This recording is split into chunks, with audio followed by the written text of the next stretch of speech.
আর আমার মা আমাকে 1-2 জন্মে পাইনি, কেমন ভাবে পেয়েছিল শোন। 7 জন্ম ধরি কাষ্ট আহরণ করি, যুগল দম্পতি সেই কাষ্টে অগ্নি সংযোগ করি,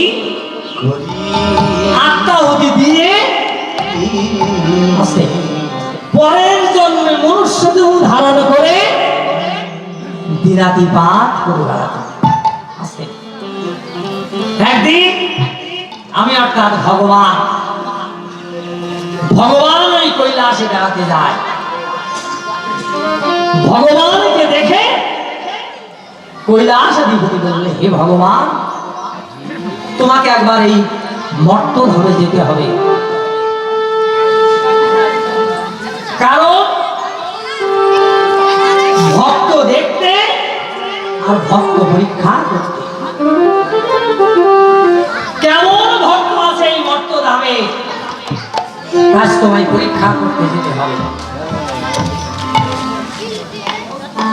আমি সম্মতি দিলে দেবাদিদেব মহাদেব, জরাজীর্ণ বৃদ্ধ মহেশ্বরী আর আমি তাদের সন্তান হয়ে চলিলাম ওই মর্তধাম।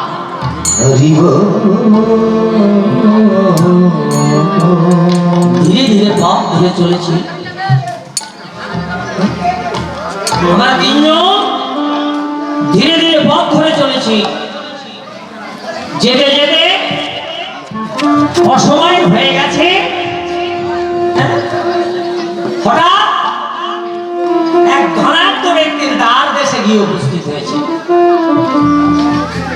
দ্বারে দাঁড়িয়ে আছে দাঁড়ি। তখন আমরা 3 জন সেই দাঁড়ির নিকটে গিয়ে করজোড়ে প্রতি বিনয়ে সে হবো দাঁড়ি। দাঁড়ি গো, আজ আমরা 3 জন তোমার প্রভুর গৃহে অতিথি। 3টি অক্ষর অতিথি মানে 3টি অক্ষর। তাই তিথি নক্ষত্র না দেখে যে আসে সেই তো অতিথি, আর সময় অসময় না দেখে যে আসে তিনি অতিথি, আর ক্ষণকাল থাকবার আসে যিনি আসেন তিনি অতিথি। যেমন আপনারা সবাই এসেছেন, ক্ষণকাল থাকবেন, কীর্তন শেষ হবে আপনারা চলে যাবেন। হ্যাঁ, ক্ষণকাল থাকবার আসে যিনি আসেন তিনি অতিথি। তাই আমরা 3 জন তোমার প্রভুর গৃহে অতিথি। যাও, তোমার প্রভুকে গিয়ে বলবে আজ আমরা 3 জন তোমার প্রভুর গৃহে আতিথ্য গ্রহণ করব, অতিথি সেবা নেব। ধনৈশ্বর্যে মত্ত প্রভু, প্রচুর ঐশ্বর্য আছে তার, অগাধ ধন সম্পত্তি আছে তার। সেই অহংকারে মত্ত হয়ে বলেছিল কি, অতিথি। এখন অসময় হয়ে গেছে, দ্বারে অতিথি। না না না না, আমার এখানে অতিথি সেবা হবে। তুমি যাও, ওদের তো অন্যত্র কোথাও যেতে পারো। আজ আমার এখানে অতিথি সেবার সামগ্রী কিছু নাই, তোমরা অন্যত্র কোথাও চলে যাও। গাড়ি তখন মদবদনে দাঁড়িয়ে এসে বলছে, হে অতিথিগণ, আমার প্রভু বলেছে প্রভুর গৃহে অতিথি সেবার সামগ্রী কিছু না, তাই আপনাদের অন্যত্র কোথাও যেতে বলেছে। প্রভুর গৃহে অতিথি সেবার কিছু নাই।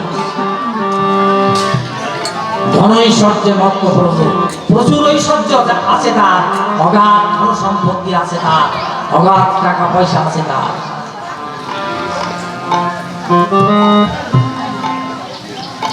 অতিথিগণ আমার গলে পিতবাস দিয়ে করজোড়ে ধীরে ধীরে দাঁড়িয়ে এসেছেন। দাঁড়িয়ে এসে দাঁড়িয়েছেন, দাঁড়িয়ে আমার দাঁড়িয়ে এসে দাঁড়িয়েছে। অতিথিগণ দাঁড়িয়ে দাঁড়িয়ে আছেন। অতিথিগণ বলছে, হে দাঁড়ি, তোমার প্রভু কি বললেন? দাঁড়ি তখন গলে পিতবাস দিয়ে করজোড়ে যে, হে অতিথিগণ, আমার প্রভুর গৃহে অতিথি সেবার সামগ্রী কিছু না, অতিথি সেবার সামগ্রী কিছু না, তাই আপনাদের অন্যত্র কোথাও যেতে বলেছে। আমি বলেছিলাম, ওগো দাদি, দাদি গো, গতকাল আমাদের একাদশী গেছে, আজ আমরা দ্বাদশীর পারণা সম্পন্ন করব, তাই কয়েকটি তন্ডুল আর কয়েক গ্লাস জল হলে আমাদের অতিথি সেবা হবে। কয়েকটি চাল আর কয়েক গ্লাস জল হলে আমাদের অতিথি সেবা হবে। আমরা আর কোনো আহার্য বস্তু গ্রহণ করবো না। যাও, তুমি তোমার প্রভুকে দ্বিতীয় আহার বলো।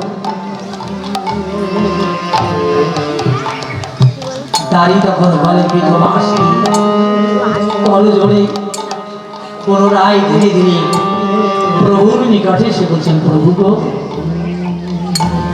অতিথিগণ আমাকে পুনরায় পাঠিয়েছে। তারা বললে গতকাল তাদের একাদশী গেছে, আজ তারা দ্বাদশের পারণা সম্পূর্ণ করবে, তাই কয়েকটি চাল আর কয়েক গ্লাস জল হলে তাদের অতিথি সেবা হবে। তারা আর কোনো আহার্য বস্তু গ্রহণ করবে না। ঐশ্বর্যে ভক্ত প্রভু সেই